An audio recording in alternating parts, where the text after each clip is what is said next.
அதான் மக்களே, இன்னைக்கு திராவிட முன்னேற்ற கழகத்தின் முன்னாள் அமைச்சர்களுடைய வண்டவாளங்கள் எல்லாம் தண்டவாளம் ஏறிக்கிட்டு இருக்கு. அத எப்படியாவது டைவர்ட் பண்ணணும். இதை எப்படியாவது மக்கள் பார்வையில இருந்து மறைக்கிறதுக்காக இது போன்ற ஊப்பிகளும் 200 ரூபாய்க்கு வேலை செய்யற கொத்தடிமைகளும் பல்வேறு முட்டு மேல முட்டு குடுத்து குடுத்து குடுத்து குடுத்து பாக்குறாங்க. ஒண்ணு வேலைக்கு ஆக மாட்டேங்குது. செய்திகள் வெளியே வந்துருது. இந்த வந்தவனே அமைச்சர் நேரு விவகாரம் வந்துச்சு. அதுக்கப்புறம் இப்ப மா சுப்பிரமணியன் சிட்கோ நிலத்தை ஆட்டைய போட்டாரு அப்படிங்கிற மாதிரி ஒரு குற்றச்சாட்டு வருது.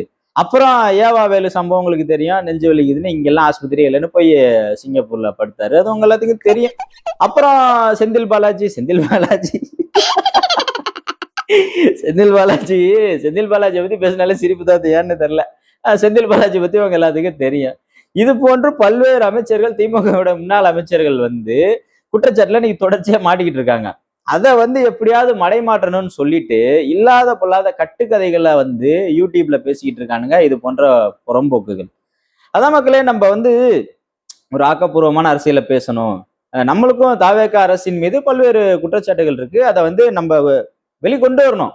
ஒரு அம்பேத்கரிஸ்டா நம்மளுடைய ஒரு கடமை. பெரியாரிஸ்டுகள் வேணா திமுகவுக்கு மாமாவில பார்த்துட்டு இருக்கலாம். நம்ம அம்பேத்கரிஸ்டுகள் அப்படி கிடையாது. எப்பொழுதும் ஒரே போல்தான் இருப்போம். சரிங்களா? திராவிட முன்னேற்ற கழக ஆட்சியில் நடந்த தவறுகளையும் நம்ம சுட்டி காட்டுறோம்.